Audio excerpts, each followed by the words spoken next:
V tomto videu by som vám chcel povedať o niečom, čo sa volá Unique Mechanism, pretože je to niečo, čo využíva strašne veľa coachov na sociálnych sieťach a snažia sa vám niečo predať, tak vám chcem vysvetliť, ako niečo takéto funguje, pretože kebyže z náhodou niekoho uvidíte toto robiť, tak si to aspoň uvedomíte a neskočíte im na to. Čo vlastne Unique Mechanism znamená, alebo Unique Selling Point, je to metóda, ktorú títo ľudia používajú na to, aby ste napríklad zarobili peniaze alebo schudli, tak ju musíte robiť a dosiahnete také výsledky, ako majú oni. A vo väčšine prípadov sa ľudia snažia prísť s niečím novým alebo s nejakým novým názvom, aby ste mali ten pocit, že ty kokšo, to je niečo nové, to tu ešte predtým nebolo. Veľmi dobrým príkladom je napríklad Bress. On točí anglické videá, má veľmi veľké publikum v Amerike a jeho unique mechanism je freelance brand scaling.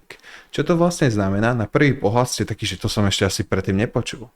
Ale je to vlastne e-commerce agentúra, že dobre, máte vlastnú agentúru a pomáhate e-commerce e-shopom získať viacej zákazníkov cez napríklad Facebook reklamy alebo TikTok reklamy a tak ďalej. A teda on, aby predal jeho coaching, jeho publiku, nemôže povedať znova, že to je e-commerce agentúra, lebo ľudia to už buď vyskúšali a nevyšlo im to, alebo to už strašne veľakrát počuli a nemajú o to záujem a tí ľudia sa vlastne až potom dozvedia, ako niečo takéto funguje, alebo až keď si pozrú nejaké špecifické videá od neho, kde to vysvetľuje, že aha, toto je tá hlavná vec. On to využíva v marketingu, aby si vybudoval niečo nové okolo neho, a vlastne tým získal oveľa viacej klientov. A samozrejme, toto nie je zlé robiť, pokiaľ to robíte dobre a tiež sa snažíte viacerým ľuďom pomôcť, pretože čo ak tá vaša metóda, dajme tomu, funguje, ale ľudia, ktorí to robili pred niekoľkými rokmi, tak to nebolo spravené dobre. Aby som vám to vysvetlil z druhej stránky, tak si dajme príklad fitness, pretože skoro každý z nás má s tým skúsenosť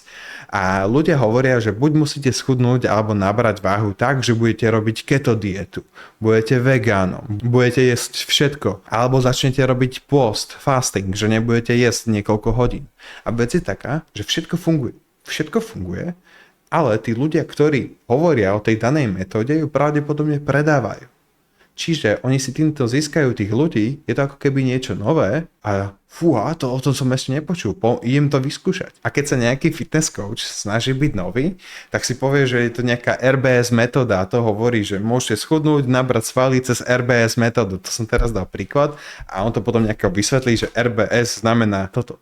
A v podstate ešte raz, ja som vám tu chcel vysvetliť, že ako niečo takéto funguje, pretože ono to nie je zlé využívať. Ale problém nastáva tedy, keď sa ľudia snažia na ostatných ľuďoch zarobiť. Ja nechcem teraz menovať nejakých v českom a slovenskom trhu alebo v zahraničí a tak ďalej. O to nejde, ale že sa snažia na vás ako keby zarobiť. Toto je jediný spôsob, ako by ste mohli zarobiť a zrazu tam povedia o všetkých tých ostatných metodách, že sú zlé. Ja fakt, keby som chcel, tak nájdem pozitív aj na dropshipping, aj na affiliate marketing, e-commerce, brand building, agency, growth operating a všetky takéto business modely. Čiže ešte raz, ono to nie je zlé používať, ak sa fakt snažíte ľuďom pomôcť. Aby som dal ďalší príklad, možno boli nejakí ľudia v špecifickom trhu, že to strašne veľa krát hovorili a snažili sa na ľuďoch iba zarobiť a potom, keď to už niekto vyskúšal, tak z toho nemal žiadne výsledky a dajme tomu, že vy ste v tom veľmi dobrí, tak ja by som to štilizoval trošku inak, aby ľudia k tomu nemali negatívny pocit. Možno ste to aj vy videli na business modely agentúr.